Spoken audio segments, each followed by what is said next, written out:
नमस्कार दोस्तों, story inspired YouTube channel पर आपका दिल से स्वागत है।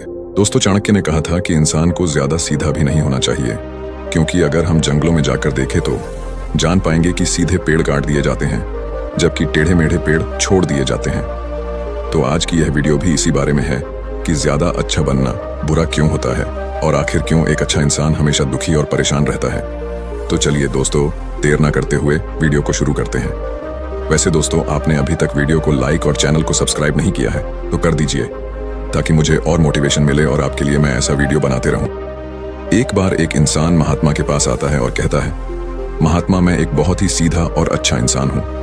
मैं हमेशा ही सबकी सहायता करने की कोशिश करता हूं, सबको खुश रखने की कोशिश करता हूं, लेकिन सब मेरा फायदा उठाते हैं और मेरा मजाक बनाते हैं। कोई भी मुझे गंभीरता से नहीं लेता।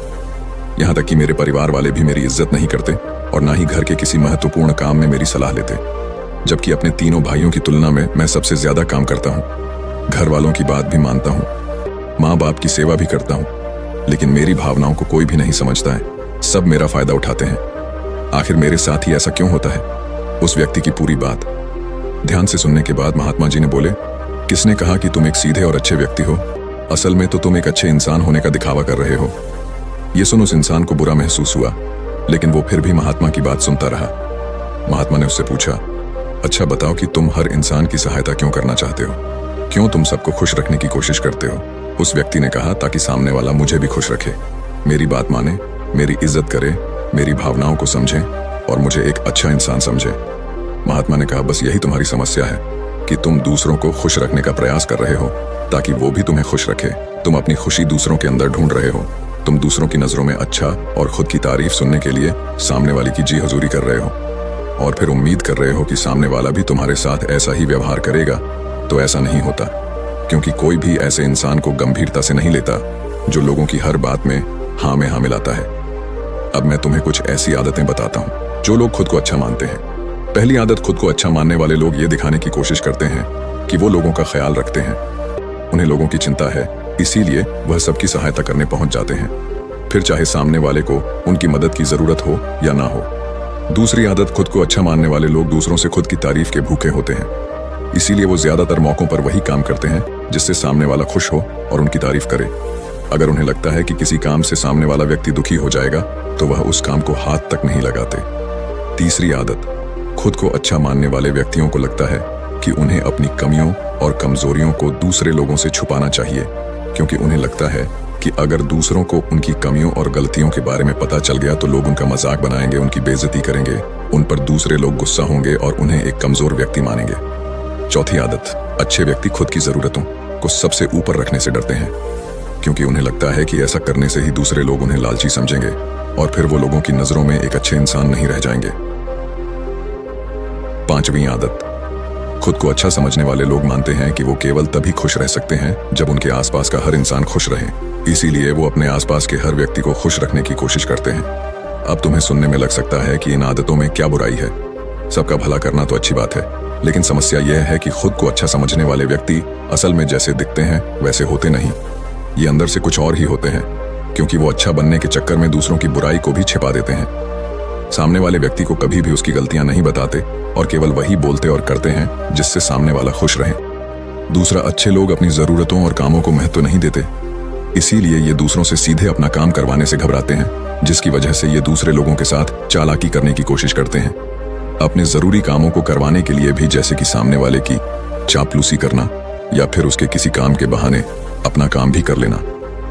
तीसरा, खुद को अच्छा मानने वाले लोग केवल पाने की उम्मीद से ही कुछ देते हैं।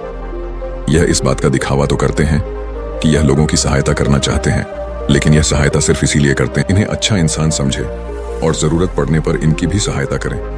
लेकिन अगर इन्हें सहायता के बदले सहायता नहीं मिलती तो ये गुस्सा हो जाते हैं, सामने वाले से अंदर ही अंदर नफरत करने लगते हैं और उससे बदला लेने का मौका ढूंढने लगते हैं। चौथा, खुद को अच्छा दिखाने वाले लोग दूसरों को मना नहीं कर पाते और दूसरों के काम करने के चक्कर में ये अपने और अपने परिवार के जरूरी कामों को भी पूरा नहीं कर पाते।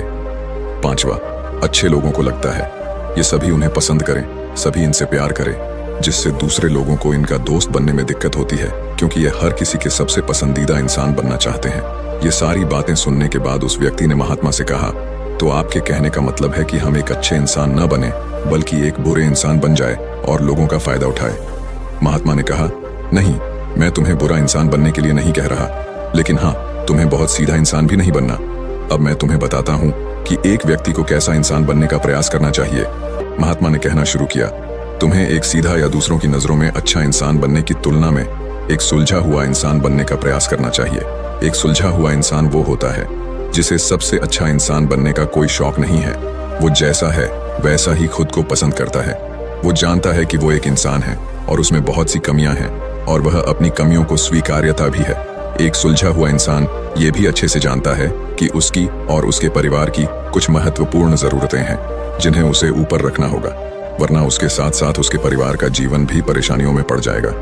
हो सकता है कि उसकी ऐसी सोच की वजह से उसके आसपास के लोग, उसके मित्र या रिश्तेदार उससे नाराज हो जाएं, लेकिन वो इसे भी स्वीकारता है। यहाँ पर बात स्वार्थी होने की नहीं बल्कि जीवन की सच्चाई को स्वीकारने की है, क्योंकि तुम महात्मा नहीं हो कि तुम्हारी कोई इच्छा ही नहीं है, किसी से कोई उम्मीद नहीं है या कोई जरूरतें शेष नहीं रही।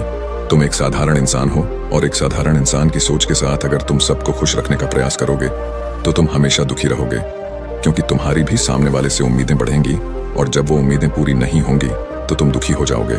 इसीलिए जो इंसान ये कहता है कि मैं सबकी मदद करूंगा, सबको खुश रखूंगा और मुझे बदले में किसी से कुछ भी नहीं चाहिए, यहाँ तक कि अपनी तारीफ भी नहीं, तो पहले उस इंसान को बुद्धत्व प्राप्त कर लेना चाहिए, क्योंकि एक आत्मज्ञान को प्राप्त व्यक्ति ही किसी से कोई उम्मीद नहीं रखता। पर क्योंकि आत्मज्ञान को प्राप्त करना सबके बस की बात नहीं है, इसीलिए तुम्हें इस जीवन के सत्य को स्वीकारना होगा और दुखी होने से बचने के लिए एक सीधा इंसान बनने की बजाय एक सुलझा हुआ इंसान बनने का प्रयास करना होगा। अब मैं तुम्हें बताता हूं कि एक सुलझे हुए इंसान में क्या क्या विशेषताएं होती हैं। पहली विशेषता यह है कि ये अपनी और अपने चाहने वालों की जरूरतों को ऊपर रखते हैं। इसका मतलब यह नहीं है कि ये लोग दूसरों की जरूरतों को कम समझते हैं या फिर दूसरों को गिराकर खुद ऊपर बढ़ने की कोशिश करते हैं, बल्कि इसका मतलब यह है कि ये लोग दूसरों की फालतू जरूरतों के लिए तब तक उपस्थित नहीं होते जब तक कि इनकी खुद की महत्वपूर्ण जरूरतें पूरी ना हो जाएं। हालांकि अगर कोई इंसान सच में मुसीबत में फंसा हुआ है और उसे इनकी सहायता की सख्त जरूरत है, तभी अपने महत्वपूर्ण कामों को पीछे रखकर भी उसकी सहायता के लिए उपस्थित हो जाते हैं और ये अपने से कमजोर और जरूरतमंद लोगों की भी अपनी हैसियत के अनुसार सहायता करने के लिए तैयार रहते हैं। ये बस अपना बेवजह शोषण नहीं होने देते और इस बात पर भरोसा रखते हैं कि अगर इन्हें सच में किसी की सहायता करनी है तो पहले इन्हें उसकी सहायता करने के लायक बनाना होगा और लायक व सक्षम बनने के लिए इन्हें अपनी जरूरतों का भी ध्यान रखना होगा। क्योंकि अगर एक व्यक्ति खुद ही बहुत ज्यादा बीमार है तो फिर वो दूसरे बीमार व्यक्ति की सेवा कैसे कर सकता है। एक सुलझा हुआ इंसान इस बात को मानता है कि हर इंसान की अपनी कुछ जरूरतें और इच्छाएं होती हैं जिसका उसे ध्यान रखना चाहिए, लेकिन खुद को अच्छा दिखाने वाला इंसान हमेशा यह दिखाने की कोशिश करता है कि उसकी अपनी कोई जरूरतें या इच्छाएं नहीं है, इसीलिए वो हमेशा दुखी रहता है। दूसरी विशेषता, एक सुलझा हुआ इंसान इस बात को अच्छे से जानता है कि वो अपने आसपास के हर इंसान को खुश नहीं रख सकता, इसीलिए वो केवल उसी व्यक्ति को खुश रखने का प्रयास करता है जो उसके लिए मायने रखते हैं, जो सच में उससे प्यार करते हैं, उसकी परवाह करते हैं। लेकिन अगर उसकी बहुत कोशिश करने के बाद भी सामने वाला उससे दूरी बनाने का प्रयास करता है, उससे खुश नहीं रहता या फिर उसके साथ सहज महसूस नहीं करता, तो फिर एक सुलझा हुआ इंसान ऐसे व्यक्ति से दूरी बनाने से भी पीछे नहीं हटता, फिर चाहे वो उसका कोई परिवारजन, सगा संबंधी या फिर दोस्त क्यों ना हो, क्योंकि वो किसी से जबरदस्ती नहीं कर सकता, सिर्फ उसे खुश रखने या सामने वाले की नजरों में अच्छा इंसान बनने के लिए। इस तरह वो खुद को बेवजह दुखी होने से बचा लेता है। लेकिन जो अच्छा होने का दिखावा करते हैं वो सबको खुश करने के चक्कर में अपने जीवन के सबसे महत्वपूर्ण इंसान को ही दुखी कर बैठते हैं, जो कि वो खुद हैं। तीसरी विशेषता, एक सुलझा हुआ इंसान वैसा जीवन जीने का प्रयास करता है जैसा वो जीना चाहता है। वो सिर्फ किसी दूसरे को खुश करने के लिए अपने जीने का तरीका नहीं बदलता। इसका मतलब यह नहीं है कि उनके जीने का तरीका ऐसा है जिससे लोगों को समस्या हो। वो बस दूसरे क्या कहेंगे इस चक्कर में अपना मन मार कर नहीं रहता और खुलकर पूरे जोश और उत्साह के साथ अपना जीवन जीता है। उसे अपनी पसंद नापसंद पता होती है, इसीलिए वो वही करता है जिसमें उसे खुशी मिलती है। उसे अच्छे से पता होता है कि वो कौन है, उसे अपने आप पे भरोसा होता है, इसीलिए उसे किसी इंसान की छोटी चापलूसी करके खुद को अच्छा दिखाने या खुद की तारीफ सुनने की जरूरत नहीं होती। महात्मा जी ने आगे कहा, अगर तुम अपने जीवन से संतुष्ट नहीं हो तो अपने आप से 2 प्रश्न पूछो। पहला, क्या मैं अपने लिए वो जिंदगी बना रहा हूँ जो मैं असल में अपने लिए चाहता हूँ, और दूसरा, अगर मैं नहीं बना रहा तो क्यों नहीं बना रहा हूँ।